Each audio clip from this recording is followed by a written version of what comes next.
여러분 반갑습니다. 최영란입니다. 문제가 확실히 풀리는 일반 물리학 강의를 통해서 여러분들과 만나게 돼서 반갑습니다.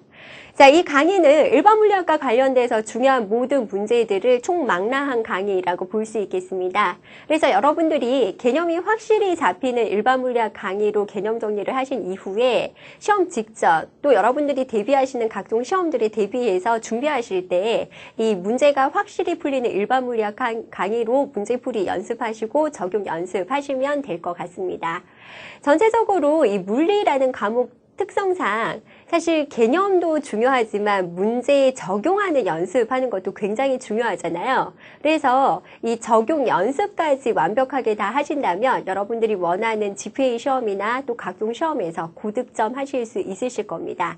하지만 제일 중요한 것은 문제 풀이만 또 집중해서는 고득점 얻기가 힘드십니다. 그래서 개념이 확실히 잡히는 일반 물리학 강의를 통해서 완벽 개념 정리하신 이후에 추가 알파로 문제가 확실히 풀리는 일반 물리학 강의로 문제 적용 연습까지 병행하신다면 여러분들 원하는 좋은 결과 얻으실 수 있을 테니까 꼭 두 가지 다 두 마리 토끼를 다 잡으시기를 바랍니다. 자, 그러면 이번 시간에는요, 제1단원 물리학과 측정 벡터 들어가도록 하겠습니다.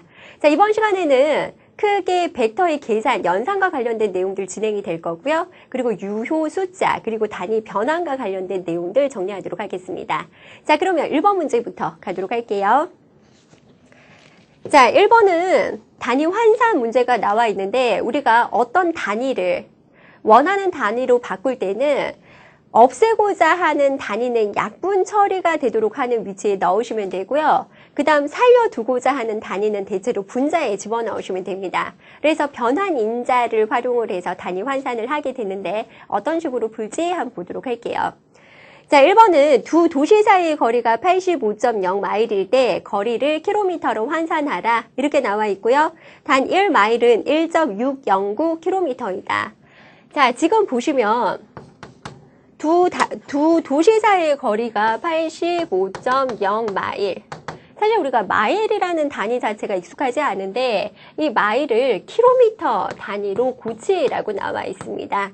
그러면 이걸 킬로미터 단위로 고치기 위해서는 어떤 변환 인자를 이 사이에 집어 넣어야지만 킬로미터 단위로 바꿔줄 수가 있는 거죠. 이렇게 킬로미터 단위로 등호 처리가 되겠습니다. 자, 그러기 위해서는 변환 인자를 집어넣을 때 항상 약분 처리하고자 하는 마일은 분모에 들어가도록, 그 다음 살리고자 하는 킬로미터는 분자에 들어가도록 방향만 잘 잡으시면 됩니다. 사실 1번 문제 같은 경우는 우리가 굳이 공식화하지 않아도 여러분들이 대충 킬로미터 단위로 변화는 가능하실 거예요. 근데 이제 이론으로 표현을 해보자면 없애고자 하는 단위는 약분이 되도록, 그래서 결과적으로 킬로미터만 남도록 변환 인자를 사용을 하시면 되는데 문제에서 1마일이 몇 킬로미터라고 나와 있어요? 그쵸? 1.609km. 그대로 넣어서 곱해 주시면 킬로미터 단위로 환산하실 수 있겠습니다. 자, 그래서 계산해 주시면 요 값은요. 자, 수치가 다 계산을 하시면 136.765km 좀 복잡하게 나오죠. 근데 만약 유효 숫자 처리해서 정리해 주시려고 하시면 얘는 85.0 돼서 유효 숫자, 의미 있는 숫자가 3개.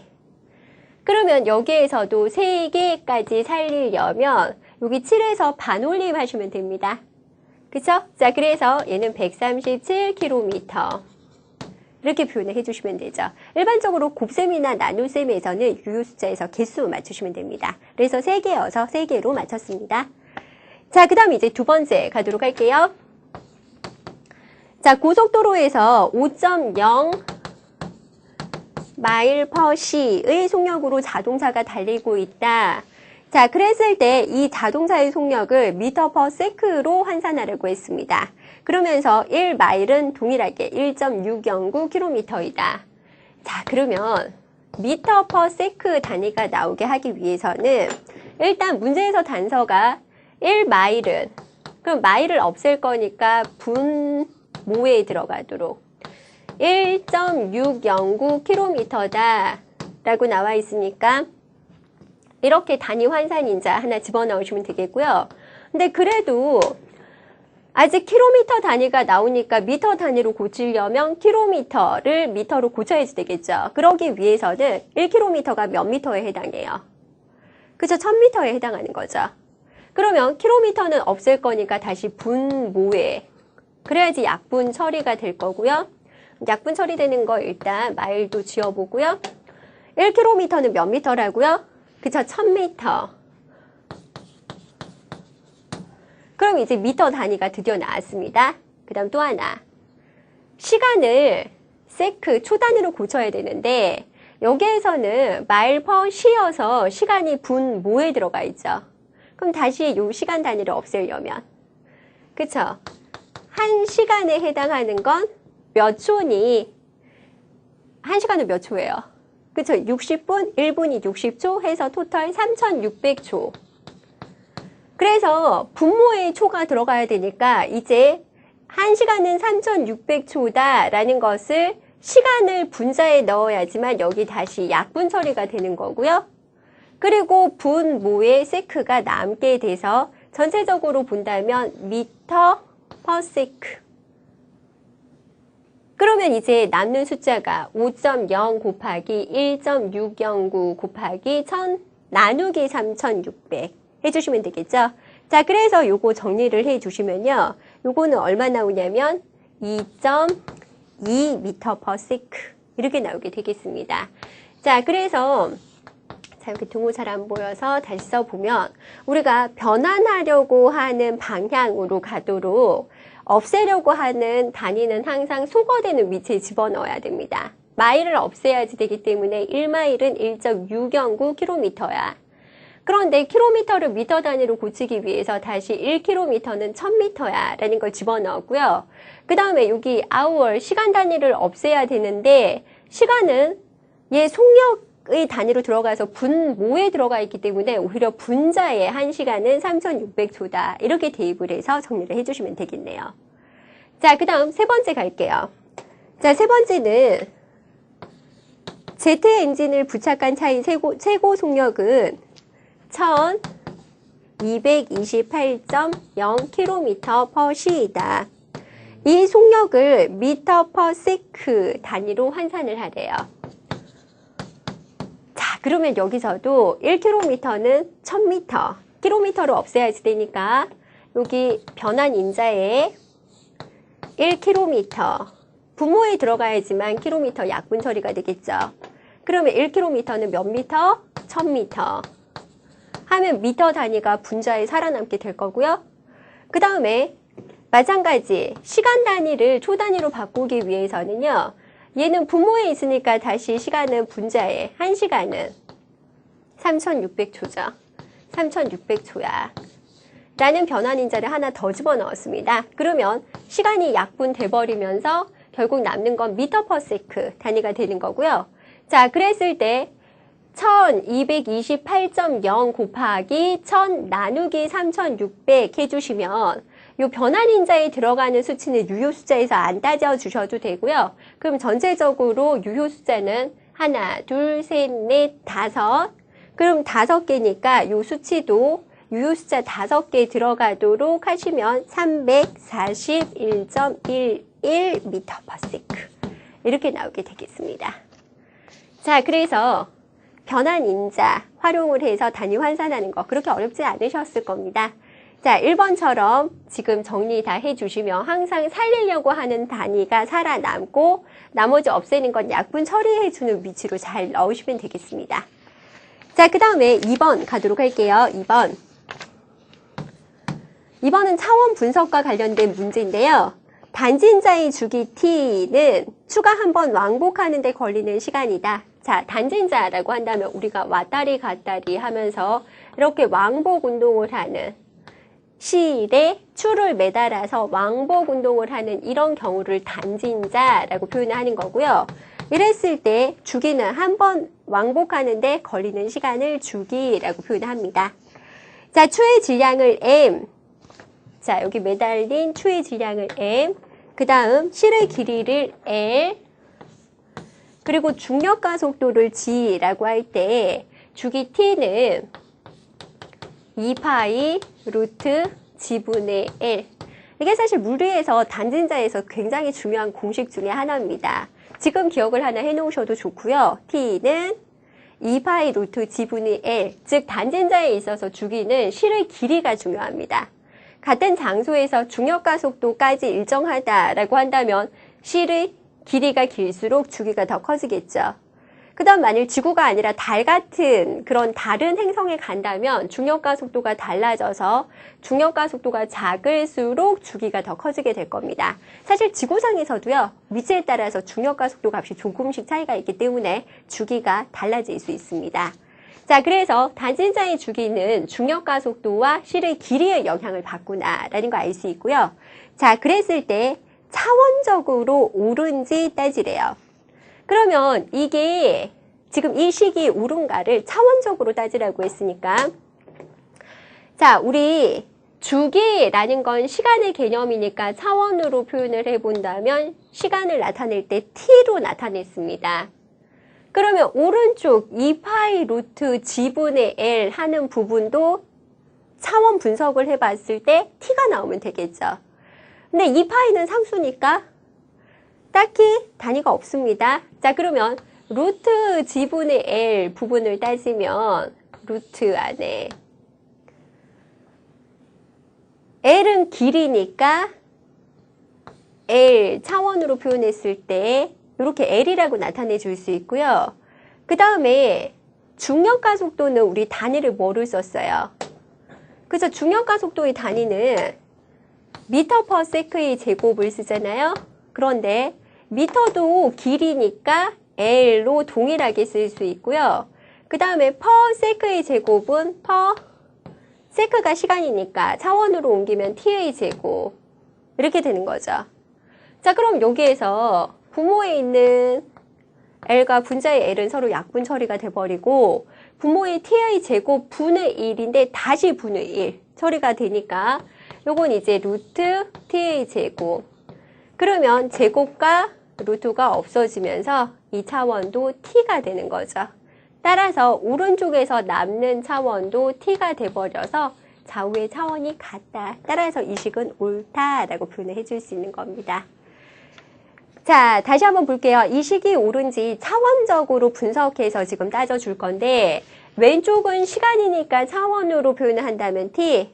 그럼 오른쪽에 루트 g분의 L도 t가 나오면 되는데 우리가 길이에 해당하는 걸 차원으로 표현할 땐 L, 그 다음 중력과 속도도 단위를 통해서 생각을 해보자면 미터는 길이, 세크의 제곱은 시간의 제곱으로 표현을 해서 정리를 하면 결국은 오른쪽도 시간에 대한 차원이 나오면서 이 식이 옳다라고 판단을 해줄 수 있겠습니다.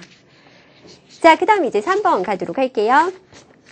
유효 숫자 계산과 관련된 문제 보도록 하겠습니다. 자, 첫 번째는 덧셈, 두 번째는 곱셈 이런 것들이 나오는데요. 우리가 유효 숫자를 계산을 할 때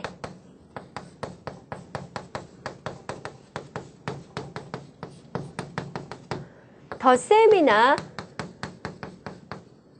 곱셈, 덧셈이나 뺄셈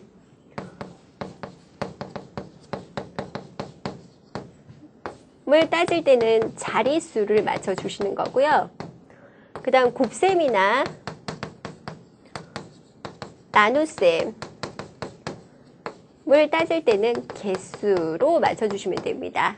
그래서 유효 숫자의 계산은 덧셈, 뺄셈은 자릿수, 곱셈, 나눗셈은 개수로 맞춰주시면 되는데, 자, 첫 번째는 덧셈, 뺄셈이 연결이 되어 있죠. 자, 그럼 그대로 다 일단 더해주시면 돼요. 자, 예를 들어서 자, 첫 번째 1번 문제에서 30.153 이렇게 한번 써볼까요? 235.2 해서 자릿수를 다 맞춰서 표현 한번 해볼게요. 여기는 더하고요. 여기는 더하고 밑에 14.74는 빼기로 연결을 하는데 이게 4자가 너무 커졌죠. 자, 그러면 위에 두 개는 더하고 밑에 거 하나만 빼서 밑에다 표현을 해보시면요. 250.613 이렇게 나타냅니다. 그런데 덧셈이나 뺄셈은 자릿수를 맞추라면서요. 그럼 자릿수라는 것은요. 자, 여기에서 보시면 첫 번째는 유효 숫자 끝부분이 마지막 셋째 자리, 소수점 셋째 자리까지 나와 있고요. 얘는 이제 소수 첫째 자리까지 두 번째 식은 나와 있고, 세 번째 식은 소수 둘째 자리까지 나와 있죠. 그러면 이 세 가지 중에서 가장 정밀도가 떨어지는, 그게 바로 소수 첫째 자리가 그나마 밑에 소수 둘째나 셋째는 측정하지 않았기 때문에 정밀성이 제일 떨어집니다. 그러면 소수 첫째 자리로 맞춰서 여기까지만 의미가 있는 숫자고요. 나머지 결과로 나온 1, 3은 의미가 없는 거예요. 왜 의미가 없냐면 여기에서 지금 요 둘째나 셋째를 모르는 상태에서 나온 결과이기 때문에 둘째를 모르고 나온 수치는 이게 사실은 부정확한 숫자라고 볼 수 있는 거죠. 여기도 이 숫자들을 모르는 상태에서 그냥 내린 숫자니까 이게 정교한 숫자가 아니라 부정확한 숫자에 해당이 돼버리는 겁니다.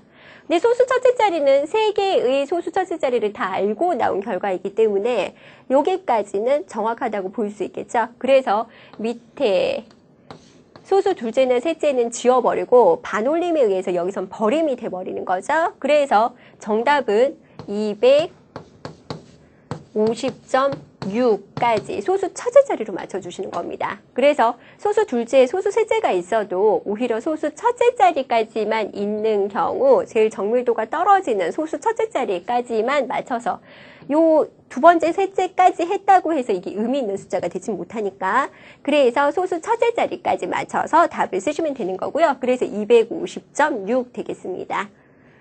자, 그 다음에 두 번째 예제도 한번 가볼게요. 두 번째는 이제 곱셈 해당하는 거니까 23.92 곱하기 1.43. 자, 요거는 계산하시면 숫자가 34.2056 이렇게 나와요.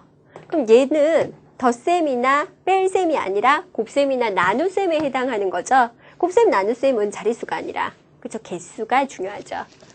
자, 첫 번째 수치는 유효 숫자가 4개였는데 1.43은 유효 숫자가 3개인 셈입니다. 그래서 이건 개수가 아니라 3개, 그러니까 자릿수가 아니라 개수, 3개라는 개수에 맞춰서 처음부터 시작해서 의미 있는 숫자를 3개까지만 자르고요. 그 이후로는 반올림 처리. 근데 여기도 버림이 되는 거죠. 그래서 34.2. 이게 정답 되겠습니다. 자, 그 다음 세 번째 경우도 한번 가볼까요? 세 번째 경우도 0.745 곱하기 1.1 나누기 1.943 하시면 이것도 곱셈과 나눗셈으로 연결이 되어 있잖아요. 자릿수예요, 개수예요. 그쵸, 개수가 중요하죠. 자, 그러면 개수가 처음은 유효 숫자가 몇 개?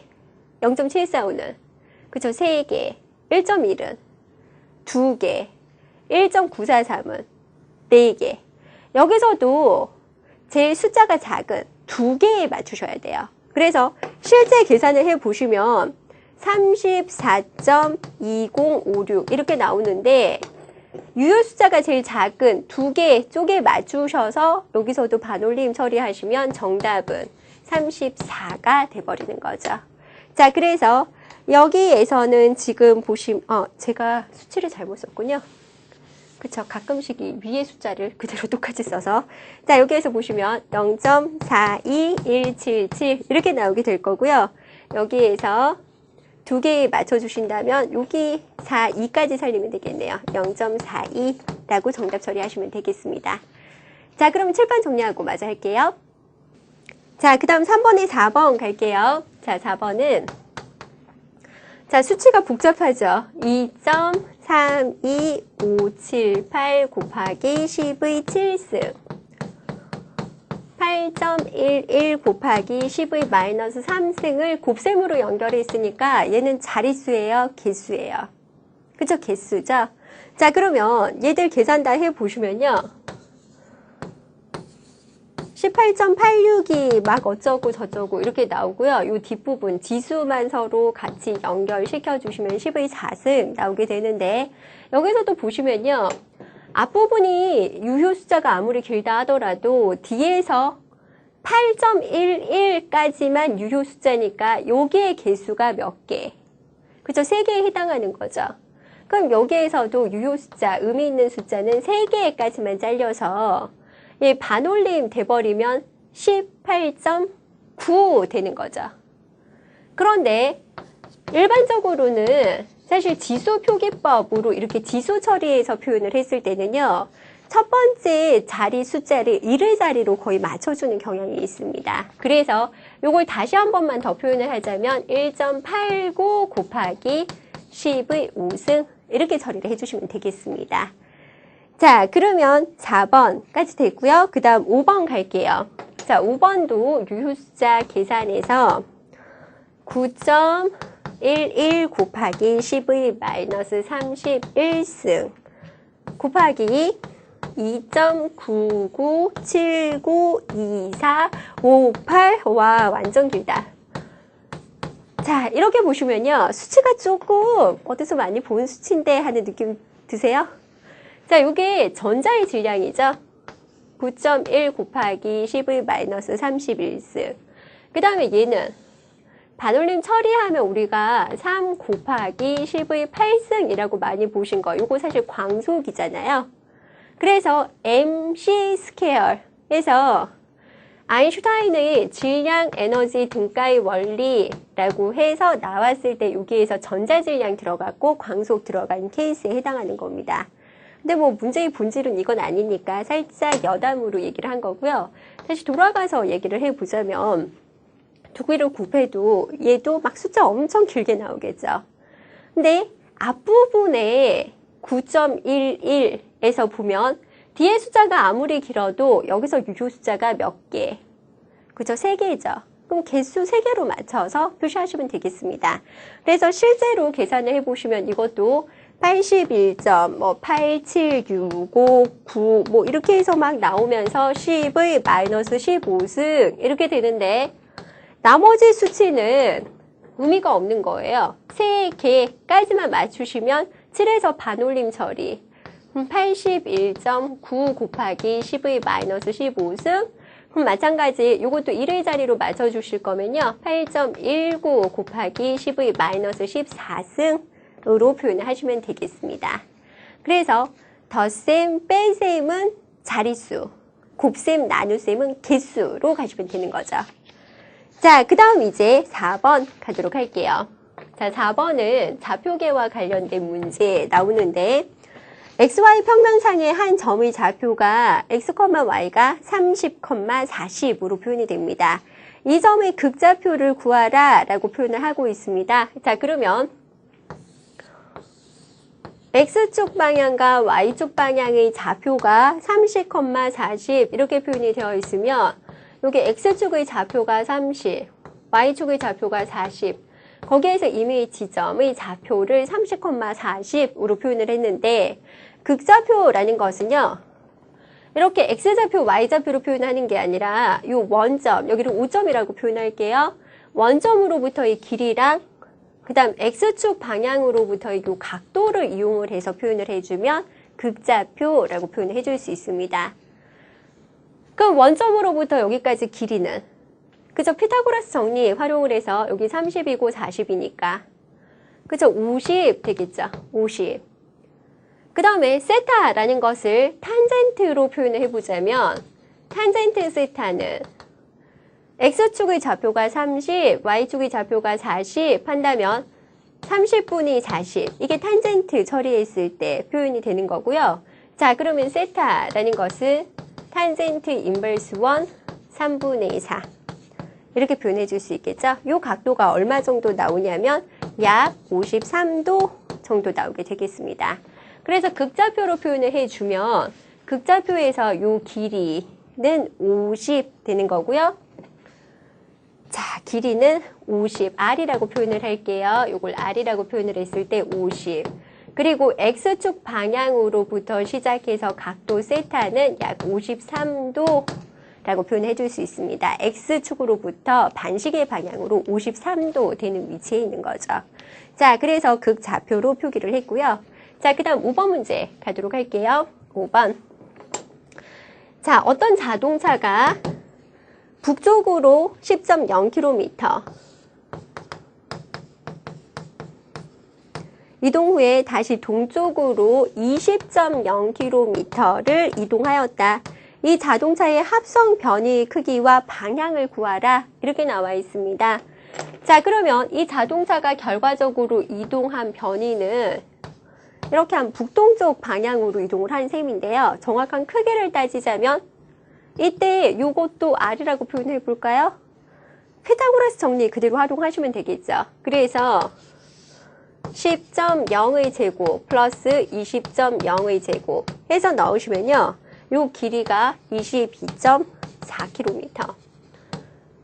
자, 그래서 변이 크기는 22.4km고 방향은 요 수직, 북쪽이라고 표현을 해도 되고요. 수직 방향으로부터 요 각도로 표현하도록 하겠습니다. X축 좌표로부터 요 각도로 표현하셔도 되고요. 이건 이제 표기만 잘 해주시면 되는데 여기에서 얘를 세타라고 표현을 한다면 이번에 탄젠트 세타는 어떻게 나타낼까요? 그렇죠. 바로 옆에 있는 변분의 높이 해당하는 거니까 10.0 분의 20.0 단위는 어차피 킬로미터 서로 약분되니까 신경 안 쓰셔도 됩니다. 자, 그러면 따라서 세타는 얼마 나오냐면 탄젠트 인버스 1 10분의 20은 2 되는 거고요. 요거 계산을 해 주시면 얼마 나오냐면 세타가 63.4도 되겠습니다. 그래서 문제에서는 합성 변이 크기와 방향을 계산하라고 했으니까 변이 크기는 22.4km, 방향은 수직 방향 혹은 북쪽으로부터 시계 방향으로 63.4도 떨어진 지점에 위치를 하게 되는 거죠.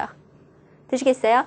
자, 그래서 북쪽 방향으로부터 63.4도 시계 방향으로 혹은 북동쪽 방향으로 떨어진 지점에 길이 22.4km의 크기를 가진 그런 변이를 가지게 되겠습니다. 자, 6번 가겠습니다. 자, XY 평면에 존재하는 벡터 A의 크기 A는 215이며 X축으로부터 반시계 방향으로 68도 방향에 있다. 벡터 A의 X성분과 Y성분을 구하라. 자, 좌표와 관련된 문제 지금 계속 나오고 있는데요. XY 평면에서 벡터 A의 크기가 215인데 X축 방향으로부터 반시계 방향으로 68도 되는 위치에 있다고 나와 있습니다. 자, 그러면 68도 위치고요. 요 크기가 바로 215라고 나와 있는 거죠. 자, 그랬을 때 A 벡터의 X성분과 Y성분 계산하라고 했습니다. 자, 그러면 X성분은 여기가 바로 AX. 그 다음 Y축 방향의 성분은 여기가 바로 AY. 자, 그러면 X축 방향의 성분. 직교좌표계에서 X축 방향의 성분은 빗변의 길이에다가 그쵸, 여기 각 세타가 나와 있으니까 바로 옆에 있는 건 코사인 처리해서 나타내 주실 수 있겠죠. 우리가 삼각함수에서 보자면요. 간단하게 표현을 해보면 여기가 R이고요. 여기 X축 성분, 이쪽은 Y축 성분이라고 표현을 한다면 여기 세타라고 표현을 할게요. 그러면 사인 세타는 그쵸, 빗변의 길이에다가 높이 이렇게 나타낼 수 있었고요. 코사인 세타는 맞아요. 빗변의 길이에다 바로 옆에 있는 변 R분의 X 이렇게 나타내 줄 수 있으니까 자, 처음에 여기에서 보자면 이제 Y축의 성분은 빗변의 길이에다가 사인 곱한다 생각하시면 되고요. 그 다음에 X축 방향의 성분은 빗변의 길이에다가 코사인 곱하시면 되는 거죠. 자, 그럼 여기에서 보시면 X축 방향의 성분은 R 코사인 세타 해당하는 건데 여기에서는 R이 여기 A의 크기에 해당하는 거죠. 그래서 A 크기에다가 코사인 68 해주시면 A의 크기가 215, 코사인 68 한 값이 얼마가 나오냐면요. 요 값은 약 81 이렇게 나오게 돼요. 그 다음에 Y축 방향의 성분 또한 여기서는 빗변의 길이에다가 여기 마주보는 변이니까 사인 68 이렇게 해주시면 되고요. 빗변의 길이는 215 사인 68 들어가면 요 크기는 거의 약 2.0 곱하기 10의 2승 이렇게 나오게 되겠습니다. 자, 그래서 거의 한 200 정도 나오는 셈인 거죠. 이렇게 처리를 했지만 약 200 이렇게 나오게 된다. 물론 반올림 처리를 한 거고요. 전체적으로 X축 성분은 우리 극좌표계에서 표현한 걸 다시 여기 직교좌표계로 표현을 해본다면 A 코사인 68, 그 다음 여기서는 빗변의 길이에다가 사인 68 해서 X축 성분, Y축 성분을 다시 나타내 줄 수 있었습니다. 자, 그 다음 이제 7번 가도록 할게요. 자, 7번은 XY 평면에 존재하는 X축으로부터 벡터 A가 북동쪽으로 37도 방향, 크기는 5라고 나와 있습니다. 자, 그러면 여기에도 지금 XY 평면에서 어떤 벡터가 X축 성분으로부터 북동쪽 방향으로 37도, 크기는 5래요. 크기는 5. 그러면 여기 요 길이 정도가 5라고 나타내 볼게요.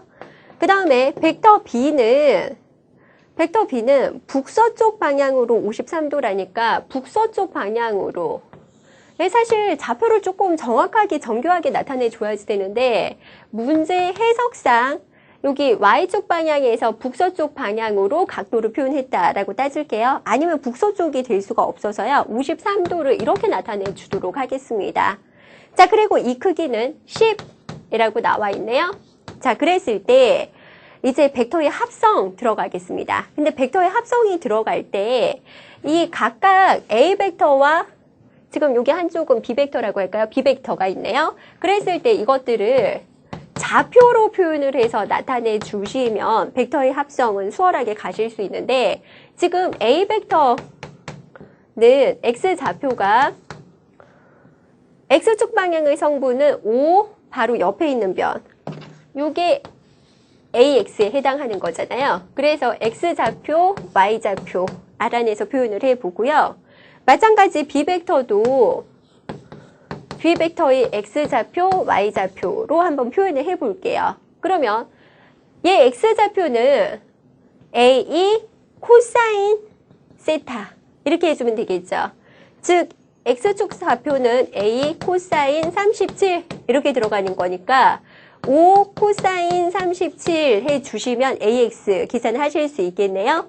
그럼 요 값이 얼마가 나오냐면요. 요게 약 4 정도 나오게 됩니다. 마찬가지 Y축 방향의 좌표는 요 높이를 따지면 Y축 방향의 좌표 AY를 따져줄 수 있는데요. 요거는 세타 마주보는 변이니까 동일하게 A 사인 37 이렇게 나오시면 되겠죠. 자, 수치가 좀 복잡해 보여서요. 여기 살짝 지워버릴게요. AY를 밑에다 다시 쓰도록 하겠습니다. AY는 A 사인 37 하시면 A가 5 빗변의 길이 사인 37, 이건 물론 계산기로 계산하셔야 되겠고요. 계산하시면 요거는 약 3 나와서 A의 좌표는 4,3임을 알 수 있는 거죠. 혹은 A 벡터를 단위 벡터 활용해서 이렇게 또 표현을 해주실 수 있겠습니다. 자, 그럼 B 벡터는 B에 해당하는 X 좌표는요, 요 방향으로 BX가 나타나는데, 오른쪽을 플러스 방향이라고 했다면 얘는 마이너스 방향으로 표현이 돼야 되겠죠. 그래서 BX는 여기에서 B의 크기 10에다가 요 길이 계산하는 건데, 얘는 이제 세타가 Y축으로부터 세타가 표시가 됐기 때문에 사인 처리를 해야 돼요. 그래서 사인 53도. 그리고 왼쪽 방향이어서 마이너스 붙였습니다. 그러면 BX는 얼마가 나오냐면요. BX는 자, 요거 약 마이너스 8 이 정도 나오게 돼요. 그 다음에 Y축 방향의 성분 또한 요게 Y축 방향의 성분인데 세타 53도 바로 옆에 있는 변이잖아요. 그래서 BY는 빗변의 길이 10에다가 코사인 53 해주시면 되고요. 요거 계산을 해주시면 6 나오게 되겠습니다. 그래서 요 좌표는 마이너스 8,6 이렇게 되는데, 이것 또한 단위 벡터 활용해서 표현을 하면 마이너스 8i 플러스 6j 이렇게 되는 거죠. 자, 문제에서는 A 벡터 플러스 B 벡터 계산하라고 했으니까 X축 좌표, Y축 좌표 그대로 더해 주시면 마이너스 4,9 혹은 X축 성분, Y축 성분 그대로 더해서 단위 벡터 활용해서 나타내시면 마이너스 4i 플러스 9j 이렇게 표현해 주실 수 있겠습니다. 자, 그래서 이게 첫 번째 답 해당하는 거고요.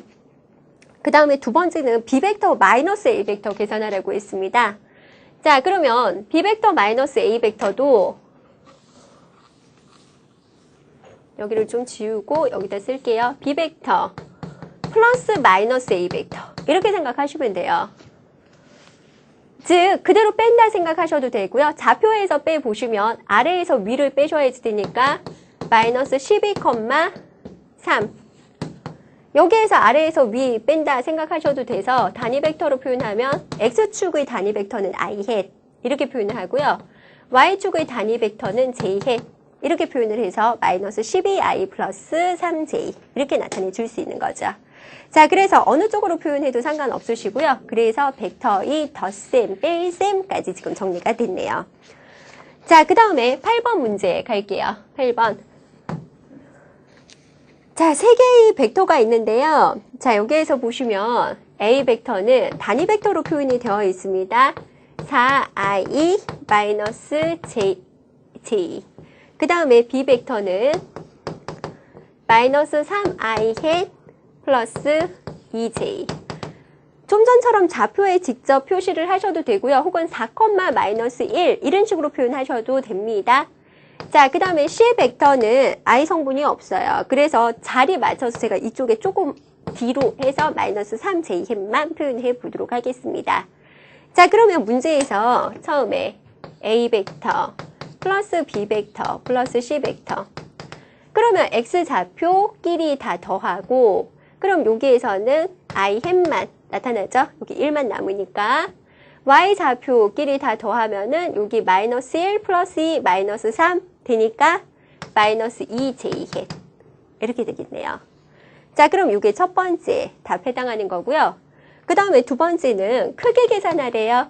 A 벡터, B 벡터, C 벡터의 합의 크기는 크기라는 것은 마찬가지 우리 아까 좌표 1, 마이너스 2의 이 대각선 길이 계산한다 생각하시면 되니까 예, 1의 제곱 플러스 마이너스 2의 제곱 하시면 루트 5 나오게 되겠습니다. 자, 그 다음에 세 번째는 더 복잡해 보이지만 사실 별거 아니죠.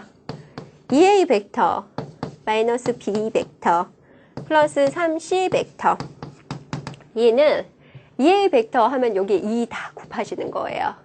그러면 2a 벡터 하면은 여기가 자, 좀 보기 싫어도 바로 쓸게요. 8i 햇 마이너스 2j 햇 이렇게 되고 마이너스 b 벡터는 여기 그대로 마이너스 처리하면 부호만 다 반대로 바꾸겠습니다. 여긴 더하기 이쪽은 빼기 그 다음 C 벡터는 앞에 또 3이 붙었으니까 3 붙이고요. 그래서 여기 마이너스 3을 마이너스 9로 바꾸겠습니다. 그러면 이제 2a 벡터 마이너스 b 벡터 플러스 3c 벡터 이렇게 되는 거고요. 그럼 x 성분끼리 다 더하면 8 더하기 3은 11i 햇 y 좌표끼리 다 더하면 마이너스 2, 마이너스 2, 마이너스 9 하면은 마이너스 13j 햇 이렇게 나와서 11, 마이너스 13 이렇게 하셔도 되고요. 11i 햇 마이너스 13j 햇 되겠습니다. 자, 그러면 우리 벡터의 연산 세 가지 우리 벡터가 나왔을 때도 덧셈, 뺄셈 다 가능하시겠죠? 크게도 계산 가능하시겠습니다. 자, 9번 가겠습니다. 자, 두 벡터의 사이값 구하라 라고 나와 있는데요. 우리가 앞에서 벡터의 덧셈이나 뺄셈에서는 사이값이 나오지 않았습니다. 그럼 이제 벡터의 곱셈을 해야지 되는데요. 아무래도 간단한 쪽으로 가는 게 낫겠죠? 자, 그래서 도트곱 활용하도록 하겠습니다. 자, 9번 가도록 하죠. 자, A 벡터, 도트 B 벡터라고 한다면요. 두 가지 방법으로 도트곱을 해줄 수 있는데 AB 크기에다가 코사인 처리해서 계산하는 방식이 있고요. 그 다음 또 하나 A 벡터, 도트 B 벡터를 좌표끼리 AX, BX X축 좌표끼리 Y축 좌표끼리, 그 다음 Z축 좌표끼리 이렇게 곱해서 더하는 방식이 있습니다. 두 가지 방식을 다 활용을 해본다면 지금 A 벡터의 좌표로 표현을 한번 해보자면요. 얘는 4, 1, 마이너스 3. B 벡터는 좌표로 표현을 해보자면 3, 마이너스 6, 2 이렇게 나오게 되죠. 자, 그러면 요 두 번째 방식으로 A 벡터 도트 B 벡터를 쓰면 그쵸? 여기에서 4, 3, 12 더하기 곱해서 더하시는 겁니다. 1 곱하기 마이너스 6은 마이너스 6 마이너스 3 곱하기 2는 마이너스 6 해주시면 여기 0이 나오게 되죠. 그러면 두 번째 방식으로 계산했더니 이게 0이 나오게 되는데요. 그렇다고 해서 AB의 크기는 각각 크기 제곱해서 다 더해서 루트 씌우셔도 0이 안 나오잖아요. 그러면 AB의 크기는 0이 아닌데 A 도트 B가 0이 되려면 그쵸? 코사인 세타가 0이 될 수밖에 없겠다. 따라서 세타는 얼마? 그쵸? 코사인 값이 0이 될 때는요. 세타가 90도일 때 가능하겠습니다. 자, 그래서 사이값 알 수 있겠고요. 자, 그 다음에 10번 가도록 할게요. 10번. 자, 10번도 두 벡터의 스칼라 곱 계산하라고 했으니까 자, 도트 곱 따져보자면요. A 벡터는 지금 요것도 좌표로 나타내는 게 더 간편할 테니까 자, 3,0 3.0이네요. 3.0 마이너스 4.0 근데 B 벡터에서 보시면요. 요게 K 해까지 나와 있어서 Z축 좌표까지 있는 건가 봅니다. 자, 그럼 여기를 0으로 표현을 해볼게요. B 벡터는요. 요거 단위 벡터를 잘 보셔야 되는데 요게 마이너스 2 그 다음에 Y축이 없는 거예요. 0인 거죠, 0. 그 다음 Z축 K 햇이 3.0이 나와요. 그러면 스칼라 곱은 A 벡터 도트 B 벡터는요. X축 좌표끼리 곱하면 마이너스 6. 그 다음에 더하기 Y축은 0이죠. Z축 좌표끼리 곱하면 0. 해서 얘는 도트 곱이 마이너스 6.0 이렇게 나오게 되겠습니다. 자, 그래서 답은 마이너스 6.0 되는 거고요. 그 교재에 있는 답이 잘못 올라가 있어요. 수정 부탁드릴게요. 마이너스 6.0 되겠습니다. 자, 그 다음에 11번 갈게요. 11번. 자, 이 문제가 좀 복잡해 보이는데 벡터 A 벡터의 크기 나와 있고요. 여기에서 지금 Z축까지 나와 있으니까 제가 이렇게 한번 표현을 해볼게요. X, Y, Z 이렇게 좌표로 표현을 해보겠습니다. 자, 그러면 A 벡터의 크기는 1.8이고 X축으로부터 자, 요 XY 평면을 따라서 반시계 방향으로 250도라고 한다면 여기서부터 이렇게까지 오면 270도겠죠. 자, 그러면 어정쩡하게 250도 각도로 A 벡터 크기 1.8 이렇게 A 벡터를 나타내 보겠습니다. 자, 그 다음에 벡터 B의 크기는 1.2 그리고 Z축과 평행하다라고 했으니까 여기가 B 벡터 크기는 1.2 그 다음 얘는 A 벡터 자, 두 벡터 A, B의 스칼라 곱과 벡터 곱, 크로스 곱을 지금 표현을 하라라고 표현을 하고 있네요. 그러면 지금 스칼라 곱은 A 도트 B는 AB에다가 코사인 세타 해주시면 되는데요.